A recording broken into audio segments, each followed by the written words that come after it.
Rock stars, songwriters, the sidemen and women, music producers, and more join Dayna Steele each week to talk about the rock business. Slide into the booth and join the conversation.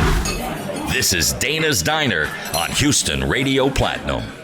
Welcome to Dayna's Diner, where once again, yes, I have interviewed, every rock star on the face of the earth, and I am forever grateful for that, and I never tire of it. But I have to tell you, even during the heyday in the 80s of all the rock and roll shows I was doing, I was always so fascinated with what was going on behind the scenes and the way that it took so many people, not just the players you see on the stage and the crew you see. It's so many people that it takes to put a show on. So I always like to try to find some of those folks. We spoke with Cosmo Wilson recently, who has been doing lighting for AC/DC and Aerosmith, among other bands, forever. And joining me right now, one of my longtime Facebook friends, Kyle Jones. Hey, how are you? Thanks for having me. I'm doing great. I love what you do. Now, you see all those big trucks and those big fancy buses, and I tell people the highest I've ever been in my life was when I had to get on one of those buses and interview Willie Nelson. It was like they open the door and the smoke comes out of there.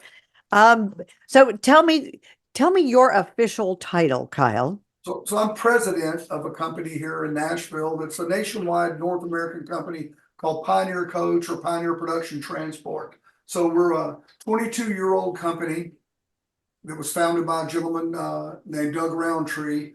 And we own and operate just shy of 80 or 90 buses in the music industry.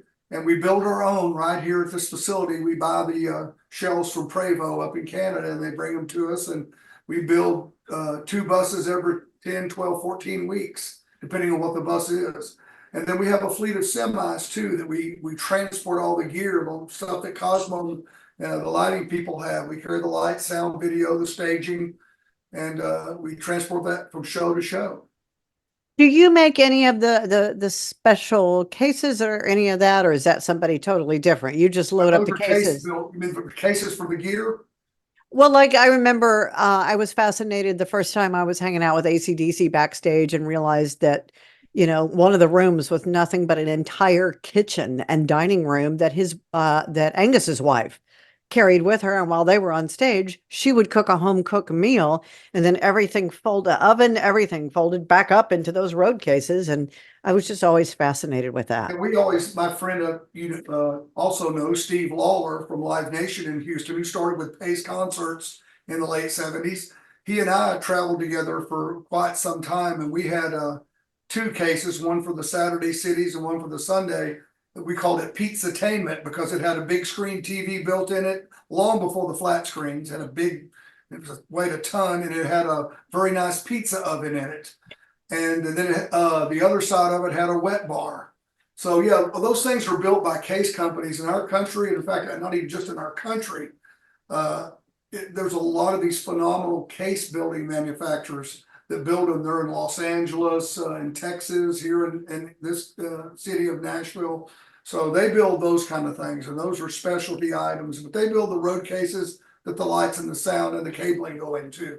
Well, I'm sitting at one right now at my desk in the Rock and Roll guest room in Palm Springs. I ordered it off of the, roadcases.com, but I was like, I need a road case desk. Yes, you do. I've seen it. Did you ever get your refrigerator? No, I did not get my Marshall amplifier refrigerator. You do not buy one. I'm going to buy you one and send it to you. I promise you. I'm going to send it to you out to Palm Springs. I'm sending it because they come from Guitar Center. And I had a friend of mine named Art Rich that came walking into my office with it about a decade ago. He was a client. That's right, because you have one. Yeah, I have one, and he gave it to me. And then sadly, about a month or 6 weeks ago, Art succumbed to pancreatic cancer. A human being. And he worked for the CMA Music Fest here in Nashville, and was a great gentleman. So that means a lot to me. But it would mean a lot for me to send one to your home too, for you to have. Oh, it. don't you tease me, honey. I will I'm going send to. you It's my coming. address. I will. It will sit here in a place of honor. I get a lot of talk about it because the knobs on it, as a homage to Spinal Tap, the knobs go to 11. It goes to 11. I love They're it. one I love lever. it. So what is one of the most outrageous requests you've ever gotten on a bus to build? Oh my goodness gracious. You could go on forever. I mean, I've seen, we just built one last year, one of the artists, when you opened the front door of the bus, the inside of the door, all those handles were real pistols. That we had to take real guns and make them into handles. Oh, to pull. Lord. And throughout the whole bus were gun chandeliers and stuff. But I've seen a hot tub inside one. A hot tub inside one. I've seen stripper poles, dance floor, where the old disco dance floor, instead of having ceramic tiles, all the flooring in it was different color ceramic with lighting under it, so it flickered all the time like you're in a discotheque from the 70s, you know, Studio 54 type thing. So how did you get into this business, Kyle? So I was bopping around in rock bands around Houston in high school and after high school, and then when that didn't happen for me, you know, I had met different people that did what we do in the music business as a roadie, and I worked as a roadie for a long time, and I just saw where they didn't do bad. I mean, they made some of those opening bands don't make what the roadies make at the shows. So I just became a roadie in the 80s, and Louis Messina at Pace Concerts and Lawler and all them, they took me under their wings, and I ended up freelancing for them a lot. I never did go to work for them full time, but I started a production company, and they hired my services a lot with my production company, and my staff and all that, and it just took off from that. Then from there, it developed into the logistics and stuff. So the logistics has been going on about 30 years. And my first, I don't know what my first bus client was. My first trucking client was a Houstonian, Clint Black. They called me. He was doing a greatest hits album, and he was going from the video stores that just closed, Blockbuster Video. And they had music. If you remember, they had Blockbuster Music. And Right. he was going to hit about 3 to 5 of them a day in the Houston area, then go to Austin and San Antonio and Dallas. So we took a semi and got a flatbed trailer, and we strapped a generator down on the front and then strapped PA on it and strapped the drums down where they wouldn't move or nothing. And then we would pull up in front of a Blockbuster Video, and we had a U-Haul truck with a monitor on it and a console, and we'd run the snake over real quick, and we could set it up in about 20 minutes, 30 minutes. And he would get up, and he was releasing his greatest hits album. And he would do that. He would do 15 minutes, and he'd go in and sign autographs. And while he was signing autographs and all that stuff on the album that they released, we would pack up real quick and go to the next Blockbuster. I need a mini version of that when I go campaign around Texas. Yeah, I need one of those because, you know, Jesse Dayton's like, I'll come play. That's what we need to do. Do I free love Jesse. music.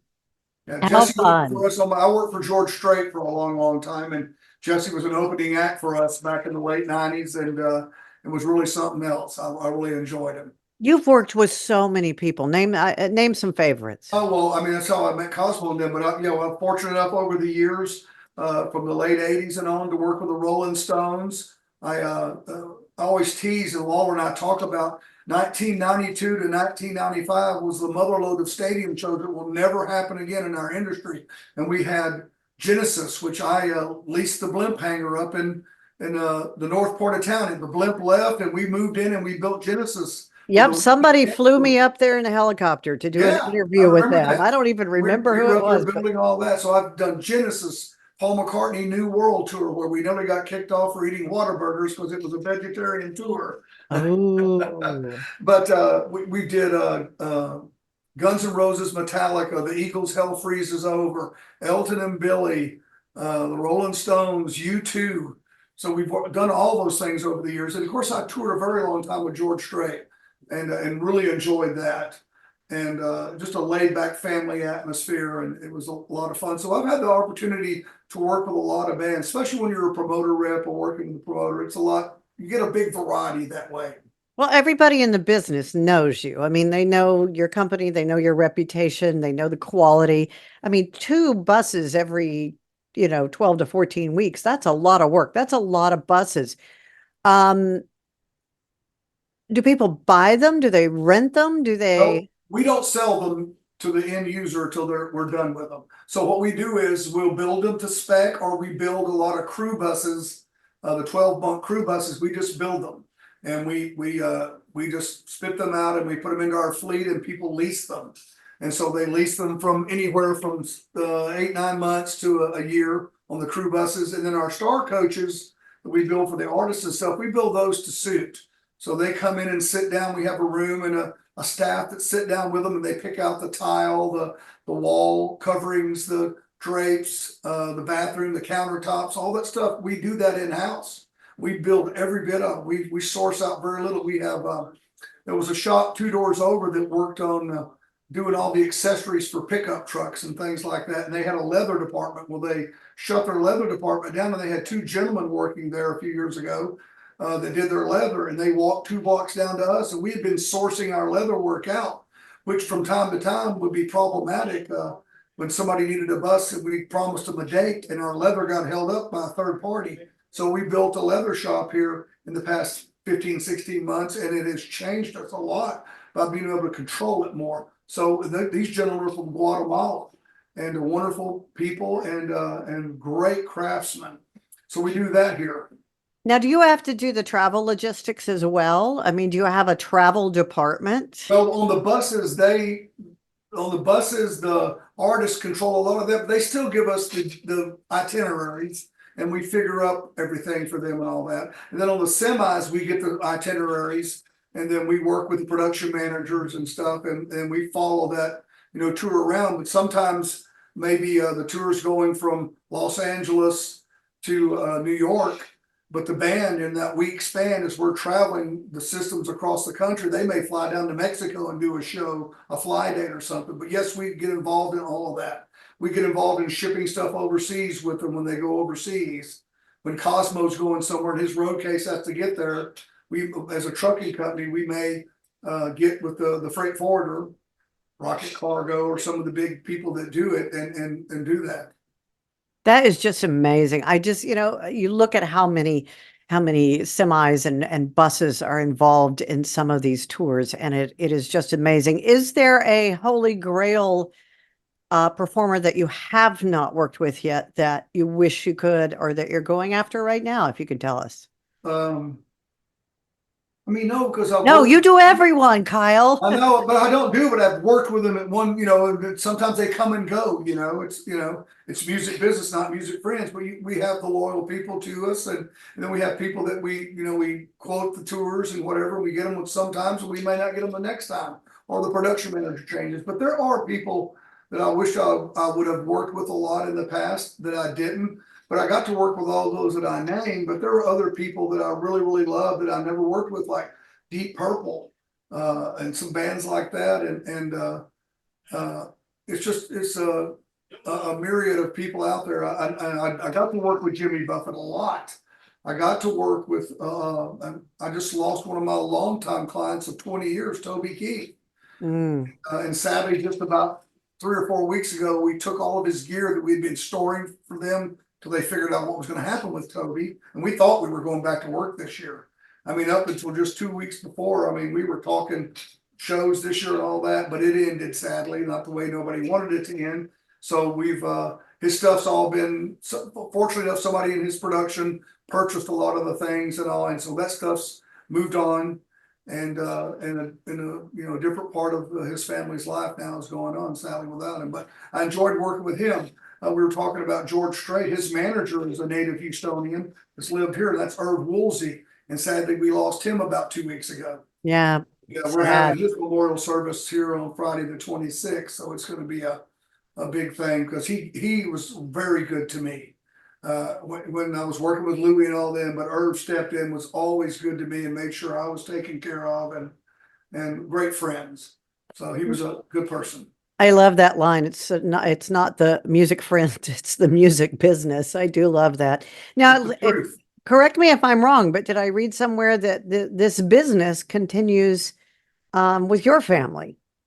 Yes. So anyway, yeah, and we always hoped. I was always real jaded about touring and all that, because it was tough being a married person, and a lot of people don't know this, but I guess I tell everybody that I can. But my wife and I were introduced by our parents, and I kissed her 3 hours later and asked her to marry me. And we got married just a few weeks later. And we've been married 43 and a half years. We got married at 20. And so we have two children. I have a son that's 38 named Jordan, and he's a touring video director. And he's just about to head out here in the next little bit as a video director for Hootie and the Blowfish for their next run. This is his second time doing that with them. He's worked with Green Day and a lot of others, country singers and stuff. And then I have a younger daughter that I'll talk a little bit more about. She's 33, but she just had her 5-year mark of beating pancreatic cancer. She had stage 3 pancreatic cancer at 28 years old. Wow. So she took a 5-year break from touring, but she just went back to work a couple months ago, and she's out with Bad Bunny, for the folks that know who Bad Bunny is, which is this wonderful tour. That's got to be a wild, fun tour. Yeah, it is. It's a large tour. Unfortunately, I'm not doing any logistics or anything on it, but it's like 25, 30 semis in arenas, which makes it very tough when we go into arenas like that. Cosmo, I'm sure, can enlighten you on that, but anything more than about 15 trucks in an arena is very tough. Yeah, 35 semis and trucks, whatever. That's got to be crazy. Lady Gaga did that about 20 years ago. It was the first one I saw that big. So when are you going to retire, Kyle? Probably 70, 72, somewhere around there. And I'm 64 now. My wife is 66 and still going and doing great. And she's an executive with a big, large medical firm and has a great job. She's in Texas right now in Fort Worth on business, but coming home tonight. But we both don't really know. We have a new granddaughter that's 14 months old named Lily, and she's the love of our life. So it makes it harder to want to not see her as often as we can. And they live here in Nashville, but 20, 25 miles away. But I don't know. I love what I do. I was going to say you do, and it shows. And I love your post about Lily. I do love those. I follow those. I'm stalking you and following along. But you do love what you do. I mean, we're so fortunate. It's Danny Miranda just said it when I was talking to him. And it's like, oh my God, I get up every morning and go, look what I get to do for a living. Yeah. I think about Dennis Quaid in that movie where he played the high school baseball coach that went to play for the Florida baseball team. He was a pitcher, and they were all bummed out and all, and he was playing AAA for a little bit. And he looked at those guys, guess what we get to do today? We get to play baseball. And that's right. We get to do that. I grew up in high school. I was a musician. I was on KL.